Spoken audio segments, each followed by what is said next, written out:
there seems to be a high foreign representation. Are you abiding by the rules of capping that internationalization? It seems as if there is an influx. I don't think we should look at numbers, targets for international faculty. I think the VC is not getting it. He thinks it's just a light question, and I can hear when he answers it, he doesn't really get it. Prof, I think you're not getting it. We're talking about South African professors, who are bombarding all of us with messages, who are unemployed, number one, right? Some of them says, I applied, it was me and the foreign nationals. But this university chose to take a foreign national over me. You might not be aware, maybe the comfort is good there on top, and at the lowest level, it's a pain to other professors. You can't then come and say, no, I don't think it's about numbers. It's about, if you say it's not about numbers, then I think, Prof, we're going to have a problem. We're going to have a big, big problem, because it means you are saying you don't respect the laws, this laws. This one, it can be.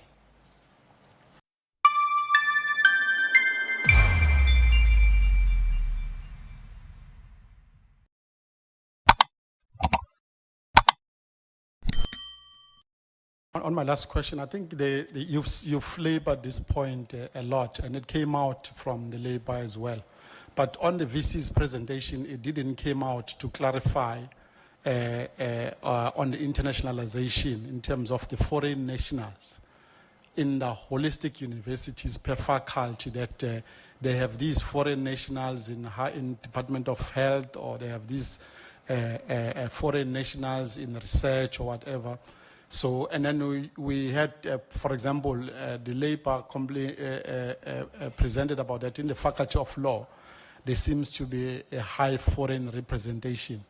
Are you abiding by the rules of capping that internationalization as well, to cap it on according to department, according to levels?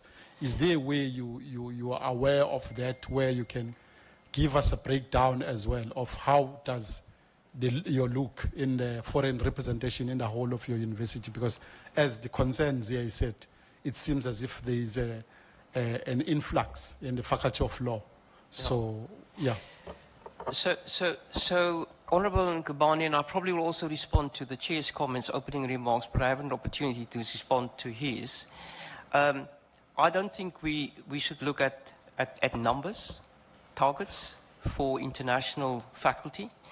The reason why I made that 4 points was to provide a context. I think it's about the healthy responsibility that you need to balance. So let's take the Faculty of Law. There's a Centre for Human Rights. The Centre for Human Rights, and it's a pity that Honourable Christensen is out of the world. He's coming back. A large percentage of that centre is run by or is funded by soft funding from outside. It's a centre that focuses on Pan-Africanism, human rights. So there's a specialised skill.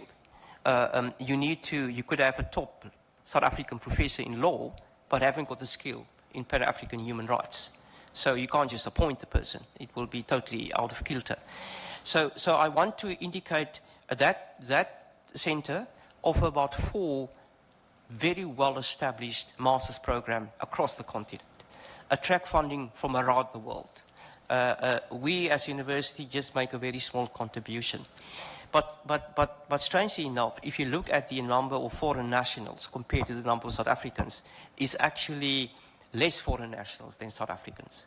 If you take the centre as a combination of the Faculty of Law, is even less.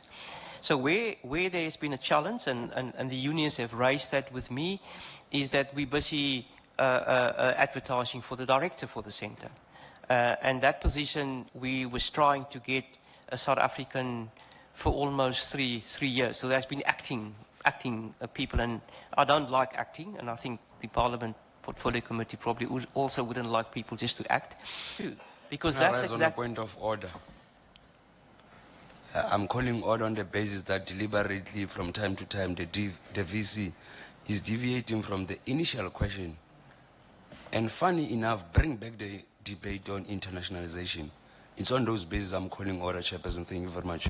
I think as well, I concur with Honorable Tsepo. I think the VC is not getting it. He thinks it's just a light question, and I can hear when he answers it, he doesn't really get it. Prof, I think you're not getting it. There's a far cry. What I'm talking about, we're talking about South African professors, who are bombarding all of us with messages, who are unemployed, number one, right? Number two, some of them says, I applied, it was me and the foreign nationals. But this university chose to take a foreign national over me. And it seems you are not getting it. According to your answer, you say it's all about money and the value, which means if the United Nations UNHR can give you $1 billion that flood the whole Department of Law with foreigners, because the money is good. When tomorrow we'll wake up the whole faculty of law of yours.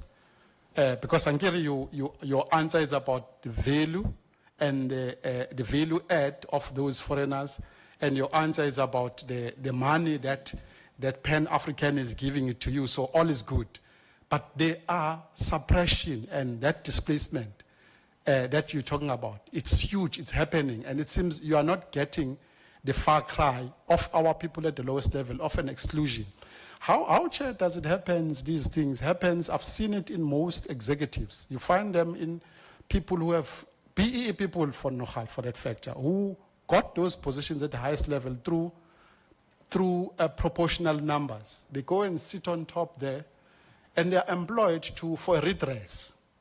As soon as they sit there on top, somehow it eludes in their head that the transformation hasn't ended because they've occupied that position.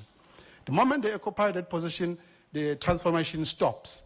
And they start to be academic and highly academic in answering simple question of saying, there's a far cry of an influx that universities, number one, aren't capping. There's a cap even on foreign nationals. They are not capping. They are not looking at home affairs policies that scarce skills. They come through certain scarce skills. They forget about that. And then you get these highly academic answers that aren't really answering the cry of these professors I'm talking about, these doctors I'm talking about. And it's a huge problem, Prof. I think you need to be aware of it. You might not be aware, maybe the comfort is good there on top. And at the lowest level, it's a pain to other professors and doctors who are unemployed and are looking for a job, but their job is being taken. Thank you, Chair. Yeah.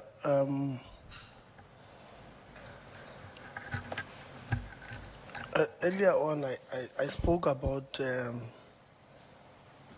Robin Hood, intentional.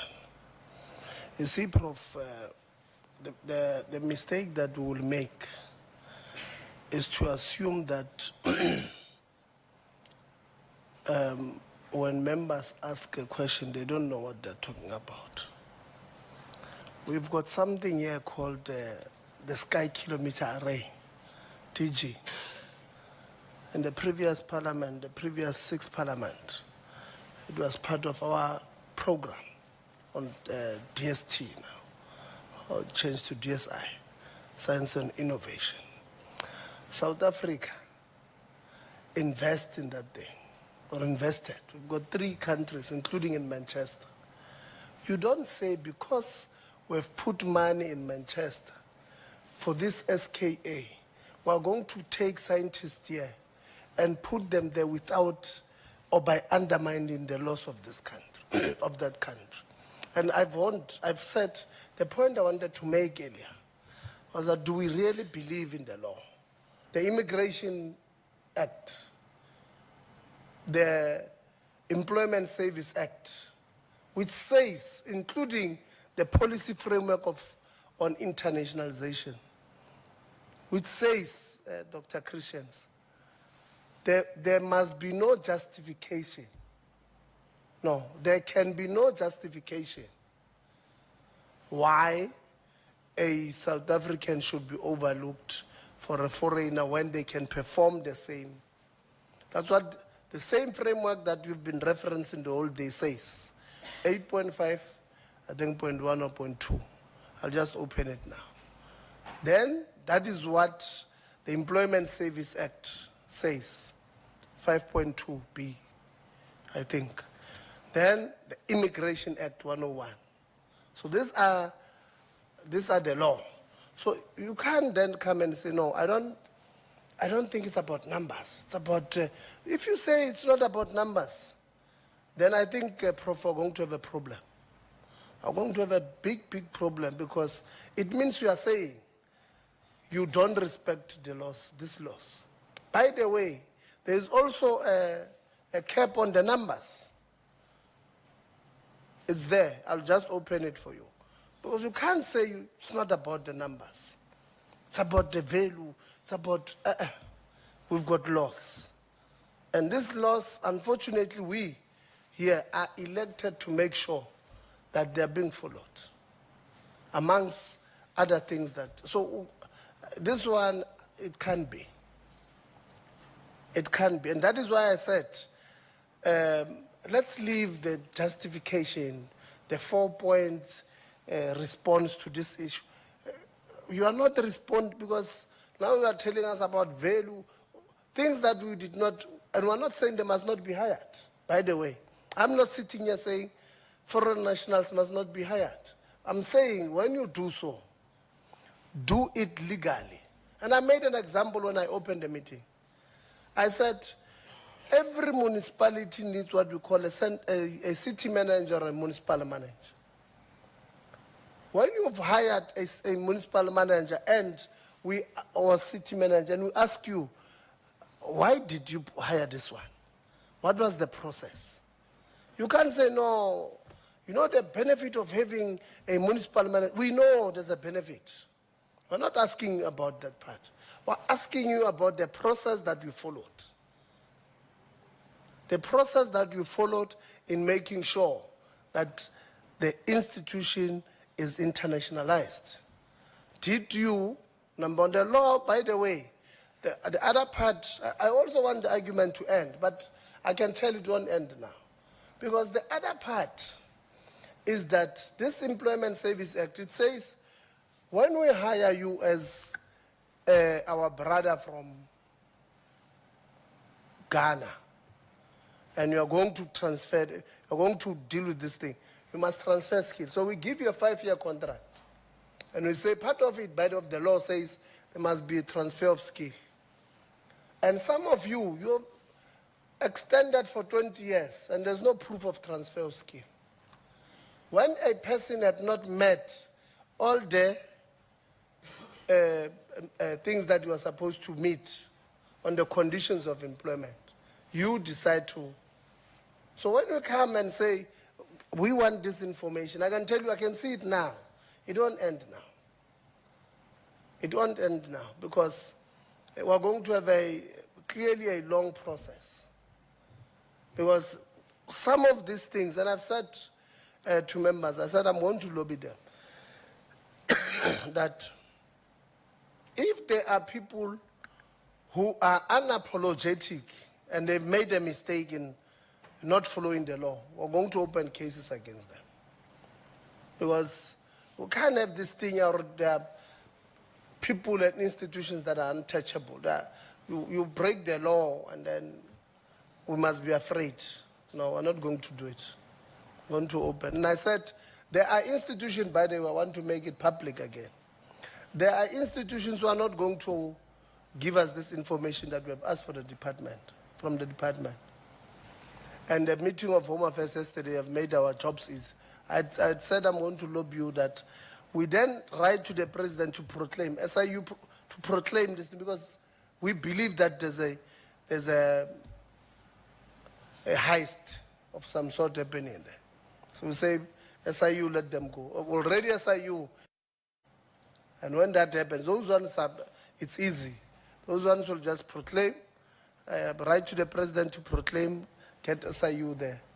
And then when we ask the president, we say extend the scope to include these things, because you are not responding to the questions we're asking. I don't think anybody says there is no need for internationalization. Actually, we agree that in most instances, our foreign nationals have done extremely well for us. They've produced a lot of masters, PhD. They've done extremely well for us. But that is not in question, because if you then make a case about them having done well,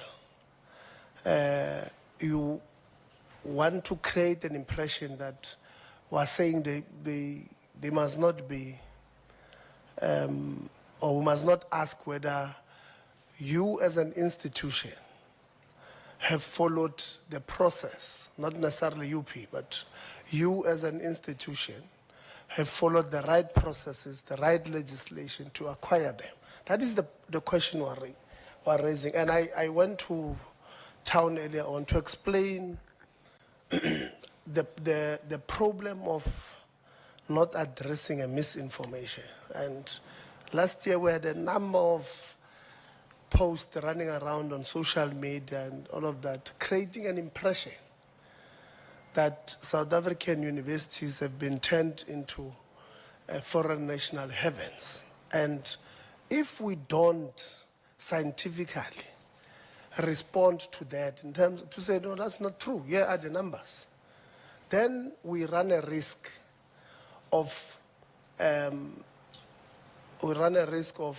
some people believing that misinformation. So that's the point that I would have wanted to the first point. The second point, you make reference to the UK having 30 something, other countries having so much. Those countries themselves have got laws. You can't, like I've said, you can't just rock up in the UK and say, I'm going to work at this institute. There is laws that you must follow. And what we are asking, because of, again, the shocking report about how infiltrated the Department of Home Affairs has been, are we safe? Like Honorable Ngubane said earlier on, they are talking about just one country having, in fact, the numbers are, I think they said more than 10,000 students would have received fake student visas. More than 10,000. And it went further, that report, and said some of them, by the way, are not in your institutions. They're not there. Some of them, they were never there in your institutions. They just paid somebody at Home Affairs with a fake letter from UP, right? And then they are roaming the streets of South Africa. That is one part. Others are indeed inside the institutions, but they are there having submitted fake documentation. So the argument that this that you in the institutions want to persuade us on is unnecessary. We're persuaded that there must be internationalization. I don't know how to put it. Maybe it's my English. Again, I went to a township school, so maybe my English doesn't English here. But I'm saying we're not questioning the policy framework on internationalization. We're not questioning it. We're saying, yes, if you believe that you need this particular person to come here, no problem. But in so doing, have we followed our laws? That is what, so anybody who wants to comment, you see now I'm discouraging you when you pen your, there should be no four matters you want to talk about. You must talk on one, which is legislation and the law followed. That is what we want to understand, because we must not take what the report of the SIU said yesterday lightly. That we are an entry point to potential people who may be criminals, come here to sell drugs. But we are the gateway as the Department of Higher Education. And they might be using, fake acceptance letters from yourselves. You might find that in some of your institutions, in that registrar's office, you have people who are issuing fake offers to these people. So when we're asking this thing, well, it's not necessarily to attack you. We're not. Yes, on this, I know for a fact that, where I grew up, Prof, they said, if somebody asks a legitimate question, and instead of getting a response to that question, and instead to get people trying to explain why this thing is done, then there's something wrong. And I can tell you, I've said it. I said, we will find some amongst us, some in your institutions, who would have enabled wrongdoing. And we have a responsibility to get rid of those. We must hold them accountable. We must hold them accountable. So I thought I must just clarify that part, that, the 4 points that you spoke about, they're correct. I mean, the UK, they've got few laws there. FIRS is one of them that legislate how me as a foreign student or foreign national, I can go and study there or work. It also tells you that if you are working here and you have a study visa and you work, you can only work for certain hours. Then they specify. So they are not doing that because they are bored. And when we are asking, our laws also, by the way, they are very explicit on what must happen. That's why we're asking. So that we are able to prevent wrong things. Somebody said to me, are you not thinking that you asking these questions might ignite some Afrophobe and xenophobe people in South Africa who might want to attack foreigners? And I said, that's a fair question.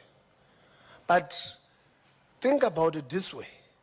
Don't you think not contesting the misinformation about the number of foreign nationals who are in our institutions might also ignite the same people to go fight them, which will be very bad. So you must not only look at it from a defensive point of view. It might be, but we are not, we're very explicit, we're very clear. We're not xenophobia, we're not Afrophobe, but we're saying, are we doing things right? We're, if anything, we're anti-legislation. Those who are anti-legislation, those ones, then they can name us. We don't have a problem. We're anti those ones. Or we're anti-legislatives. Because if you don't clarify this thing properly, you'll have problems. I will ask questions later on. I have plenty of questions around the issue of postdocs. How do we utilize them in the system? And I'll ask you, and I'll be asking you specific questions which will require specific responses. Because I think if we don't do that thing right, we're likely going to have serious problem.